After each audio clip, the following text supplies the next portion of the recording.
여태까지 나온 박혁에 대한 말들을 살펴보면 발차기, 장풍, 바람불기, 카드, 금가루 등등이 있는데 뭐가 문제가 되나요? 일단 이것이 문제라고 지적을 할 만큼 성령의 사역을 제대로 하는 사람이 한국교회에 단 한 사람이라도 있나요? 이것이 올바른 성령의 사역이라면 성경의 버젓이 기록된 표적을 다 보여준다거나 주님이 하신 일을 이어서 하기 때문에 죽은 사람도 살리는 것을 행하는 자를 말합니다. 고작 한다는 소리가 고린도전서 14장 40절에 있는 모든 것을 품위 있게 하고 질서 있게 하라를 인용해서 이게 성령의 사역 모습이다 라고 주장하는데, 갖다 붙이려면 제대로 알거나 하던가 어떤 목사가 운영하는 교회에서 배웠는지 몰라도 설교 잘하는 것도 표적이라는 개소리나 하지 말고 그냥 다시 가서 성경이나 제대로 보기 바랍니다. 버라합 39절에 그런즉 내 형제들아 예언하기를 사모하며 방언 말하기를 금하지 말라는 말씀이 있음에도 불구하고 교단의 교리에 쩔어 방언을 금하는 교회가 있는 마당에 사람의 지혜와 설득력으로 성경을 읊어대니 가짜낼 수밖에요.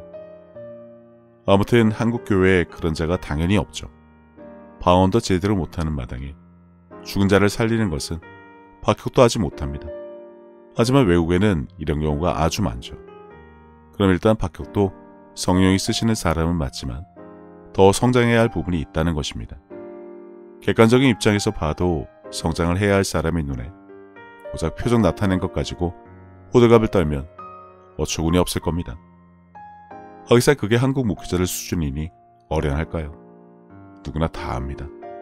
근데 대학원생을 상대로 초딩이 입을 놀린다고 해서 거기에 휩쓸리는 무지한 자들은 다 버려두고 누가 틀리다는 지적질이나 하지 옳은 것을 보여준 적은 없습니다. 방언이나 제대로 하는지 모르겠지만 말씀의 능력도 따르는 표적도 없는 자들이 대부분인데 그들이 까댄다고 박혁이 사역을 접을까요? 아니면 성령께서 신경이나 쓰실까요? 거두절미하고 박혁의 사역은 성령의 역사가 아니다. 성령은 저런 식으로 하시지 않는다고 하기 전에 무엇이 올바른 성령의 사역인지, 어떻게 하는 것이 표적에 따르는 자의 올바른 치유 모습인지, 주님이 하신 일은 물론이고 그보다 더 큰 일도 하는 자 누구라도 나서서 올바른 것을 보여주기 바랍니다. 정치판에서 쥐뿔도 없는 것들이 남 지적질하기 좋아라 하는 짓거리나 따라하지 말고 보여주세요. 성경에 기록된 표적에 대해, 주님의 일을 하는 사람에 대해 무엇이 올바른 것인지 실제의 모습을 보여주면 많은 이들이 공감하고 믿고 따르고 배우려 할 것입니다. 대신 끝났다, 없다, 악한 것의 짓이라는 말은 너무 없어 보이니 헛소리는 착착 좀 하고요. 밝힐지 않은 게 성령의 사역이냐? 라고 되도하는 헛소리 하지 말고 그럼 뭐가 성령의 사역인지 영상이라도 보여달라니까. 귀신을 쫓아내고 새 방언을 말하고 병든 자에게 손을 얹은 즉 나은 결과를 말하는 겁니다. 됩니까?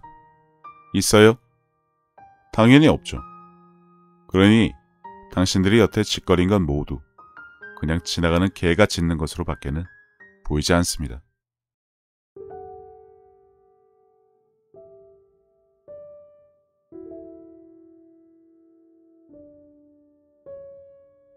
예수님께서는 내 마음을 다하고 목숨을 다하고 뜻을 다하고 힘을 다하여 주 너의 하나님을 사랑하라 하신 것이요. 둘째는 이것이니 내 이웃을 내 자신과 같이 사랑하나 보다 더 큰 계명은 없다고 하셨습니다. 생각해보면 믿는 사람들은 이미 하나님께 받은 것이 너무나 많은 것을 아는 자들입니다.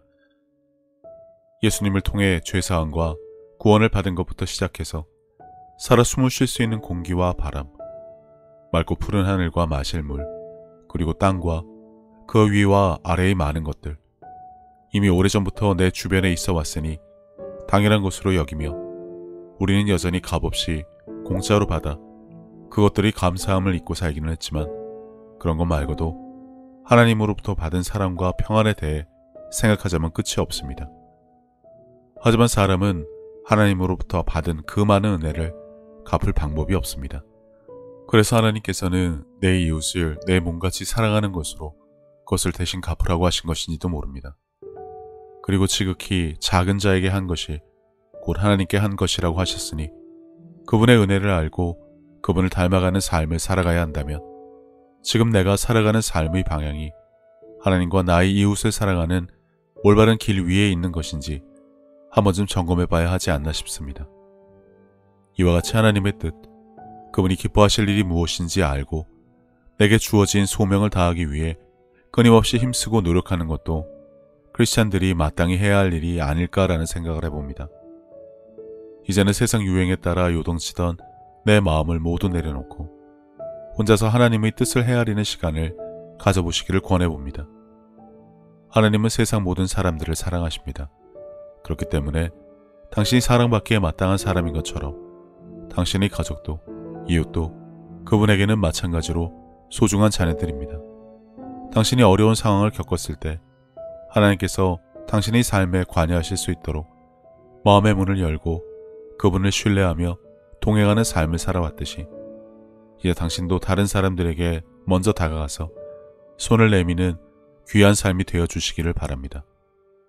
예수님께서 주신 새 계명, 서로 사랑하라.